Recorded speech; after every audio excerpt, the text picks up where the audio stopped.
साथियों नमस्कार, मैं आलोक सिंह आप सबका उद्योग धंधा चैनल में स्वागत करता हूं।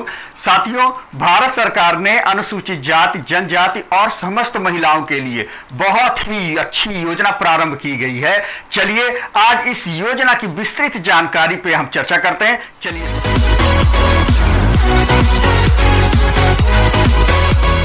आज अनुसूचित जाति, जनजाति और महिलाएं नई सोच के साथ आकाश को छू लेने की क्षमता उनमें विद्यमान है। भरपूर शक्ति है, वो आकाश को छू सकते हैं, परंतु कहीं ना कहीं एक समस्या उनके पास आती है, वो है आर्थिक समस्या। आर्थिक रूप से कमजोर होने के कारण वो अपने सपनों को पूरा नहीं कर पाते। उनमें उद्यमशीलता की भावना है, उद्योग स्थापित कर अपने समाज और देश का विकास करना चाहते हैं। सरकार ये जानती है कि अगर देश का विकास करना है तो हमें सभी वर्गों के बारे में सोचना पड़ेगा। ये वर्ग जो दलित है, आदिवासी है और महिलाएं हैं, जो पिछड़ेपन के शिकार हैं, अगर को आर्थिक रूप से मजबूत और सशक्त कर दिया जाए तो हमारे समाज में नए रोजगार सृजित होंगे और व्यापार का बढ़ावा होगा, नए व्यापार बनेंगे। इसलिए सरकार ने इस सोच के साथ एक योजना प्रारंभ की जिसका नाम है stand up India. Stand up India नाम से ही पता चल रहा है कि ऐसे वर्ग जो पिछड़ेपन के शिकार हैं, उन वर्गों को खड़ा करने का सरकार एक मौका दे रही है। इस नाम से मौका दे रही है और इस योजना को शुरू किया गया 5 जनवरी 2016 से।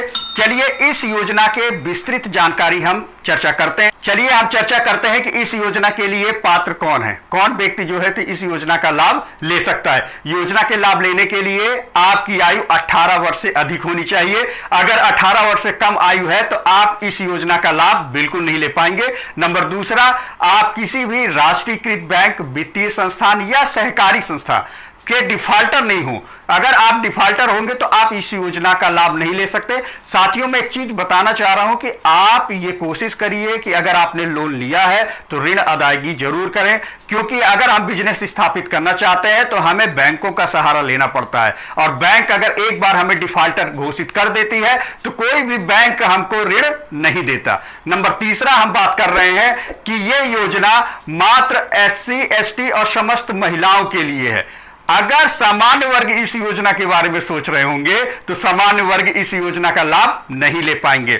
नंबर चौथे बिंदु की हम बात करते हैं तो चौथे में संयुक्त, अगर आपकी मान लीजिए कंपनी है और संयुक्त रूप से आप काम कर रहे हैं और आप चाहते हैं कि इस योजना का लाभ लें तो आपके SC, ST या महिला जिनका शेयर 51% है तो आप इस योजना का लाभ ले सकते हैं। अब हम महत्वपूर्ण बात करते हैं आपके वित्तीय सहायता की। तो इस योजना के अंतर्गत आप 10 लाख रुपए से लेकर 1 करोड़ रुपए तक की वित्तीय सहायता प्राप्त करके अपने उद्योग, सेवा और व्यवसाय को स्थापित कर सकते हैं।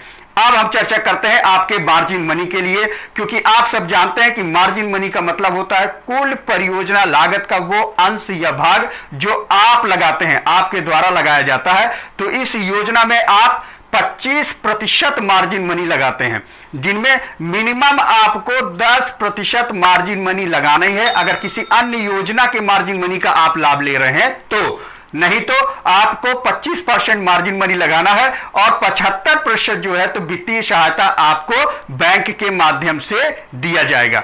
अब हम बात करते हैं आपके ब्याज दर के लिए कि कितना ब्याज दर जो है तो बैंक लेती है। तो इसके लिए मैं आपको बताना चाह रहा हूं साथियों कि RBI के गाइडलाइन के अनुसार और बैंक के सामान्य प्रक्रियाओं के अनुसार, क्योंकि हर बैंक का ब्याज दर अलग अलग होता है। ऐसा नहीं है कि हम सोचते हैं कि सभी बैंकों का एक हो, सभी बैंकों के ब्याज दर अलग होते हैं। वो अपने सामान्य प्रक्रिया अनुसार सबसे कम जो ब्याज दर होगा वो इस योजना के माध्यम से लगाया जाएगा।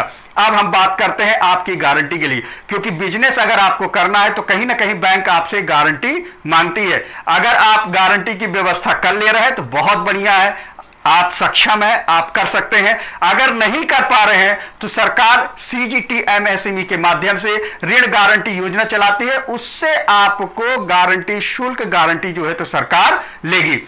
ऋण अदायगी की हम बात करते हैं कि कैसे आपको ऋण अदा करना है, क्योंकि कहीं ना कहीं जब हम लोन लेते हैं तो लोन लेने के बाद हमारा ये दायित्व बन जाता है कि हम जो है तो अब लोन को अदा करें, क्योंकि हमारा संबंध बैंक से लगातार बिजनेस के लिए बनता ही रहता है। ऐसा नहीं है कि हम एक बार लोन ले लिए हैं और हमारा संबंध बैंक से खत्म हो जाएगा। बैंक से आपके संबंध अब प्रारंभ होने वाले हैं, इसलिए आपको यह भी जानना है कि आपको कैसे ऋण को अदा करना है।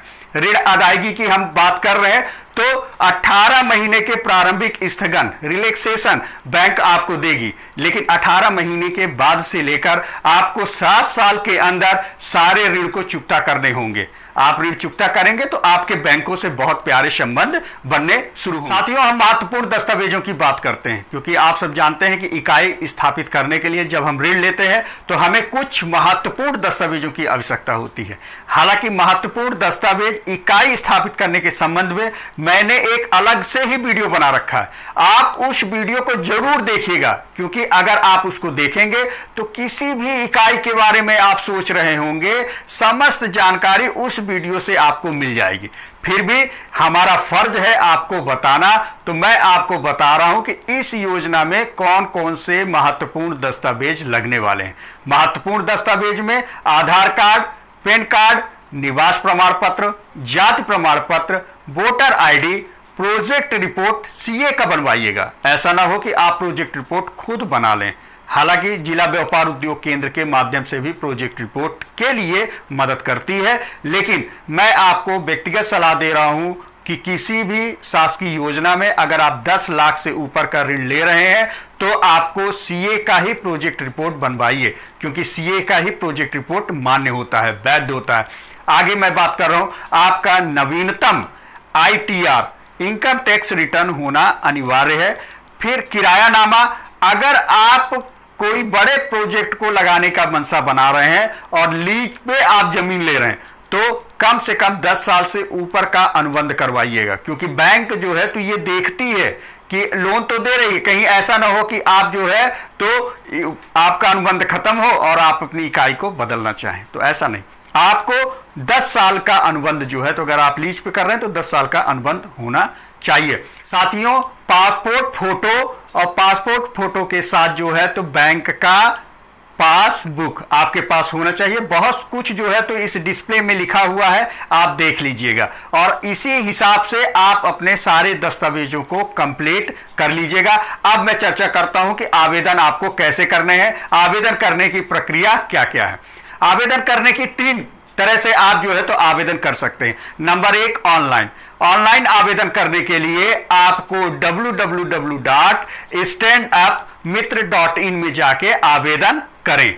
नंबर 2, जिस नजदीकी बैंक से आप ऋण ले रहे हैं, जहां से आपकी मंशा है कि इस बैंक से हमको ऋण लेना है, वहां जाकर आप जो है तो आवेदन करिए, वहां के लोग आपकी मदद करेंगे। नंबर 3, अग्रणी जिला प्रबंधक, आप देखेंगे कि हर बैंक के समन्वय के लिए एक अग्रणी जिला प्रबंधक बैठाया जाता है, वो अधिकारी से आप चर्चा करके वहां से भी उस कार्यालय से आप आवेदन कर सकते हैं। साथियों, मैं चर्चा करता हूं कि प्रकरण का निराकरण, क्योंकि आपको यह जानना बहुत जरूरी है कि जिस प्रोजेक्ट का आप बैंक में लगा रहे हैं उसके निराकरण की प्रक्रिया क्या क्या है और कैसे निराकरण होता है। प्रकरण के निराकरण के लिए अगर आपका 5 लाख का प्रोजेक्ट है तो 2 सप्ताह के अंदर निराकरण किया जाएगा, और 5 लाख से लेकर 25 लाख तक का आपका प्रोजेक्ट है तो 3 सप्ताह के अंदर निराकरण किया जाएगा, और 25 लाख से ऊपर है तो 6 सप्ताह के अंदर निराकरण आपके प्रकरण का होना ही होना है, निराकरण किया जाएगा। जैसे ही आपका निराकरण होता है और मान लीजिए आपकी अस्वीकृत हो जाता है, बैंक कहती है कि नहीं हम आपके लिए लोन नहीं देते, तो उसका कारण भी बैंक आपको बताएगी, आपको सूचित करेगी, बाकायदे सूचित करेगी, और अगर स्वीकृति कर देती है तो आपको 15 दिन के अंदर वितरित करेगी। तो अब मैं ये मानता हूं कि आपको लोन मिल गया। ये 2 चीज, आप 2 बिंदु और महत्वपूर्ण है उसको याद रखिए। नंबर 1 कि ये योजना SC ST और समस्त महिलाओं के लिए। नंबर 2 कि आप इस योजना के तहत नए प्रोजेक्टों को लगा सकते हैं। एक बिंदु और मैं आपको बता दूं कि बैंक SC ST या महिला 2 में से किसी एक व्यक्ति को बैंक लोन देगी ही। बैंक को अनिवार्य किया गया है कि SC ST में किसी एक को और महिला को आप जो है तो ऋण प्रकरण की स्वीकृति करें, ताकि ये वर्ग जो है तो आगे आए और समाज का विकास करे। आशा करता हूं कि आपको ये वीडियो अच्छा लगा हो तो लाइक, सब्सक्राइब, शेयर जरूर करें। एक और साथियों कि ये वीडियो ऐसे वर्ग के लिए बनाया गया है कि आपके लिए अगर महत्वपूर्ण होता है तो आप इस योजना का लाभ, भरपूर लाभ लीजिए। अगर आपको लगता है कि योजना मेरे लिए नहीं है तो उन भाई बहनों के लिए शेयर करिए जो इस योजना का लाभ ले सकें, क्योंकि आप सब जानते हैं कि सरकारी योजनाओं का प्रचार प्रसार के माध्यम बहुत कम होते हैं, सीमित होते हैं। बहुत सारे हमारे भाई बहनों तक योजनाएं नहीं पहुंच पाती हैं। तो मेरा लक्ष्य है, मेरा उद्देश्य है कि वहां तक पहुंचाना जहां तक ये योजना पहुंची नहीं है और हर व्यक्ति इसका लाभ ले। वीडियो अच्छा लगा हो तो लाइक, सब्सक्राइब, शेयर जरूर करें। धन्यवाद, नमस्कार।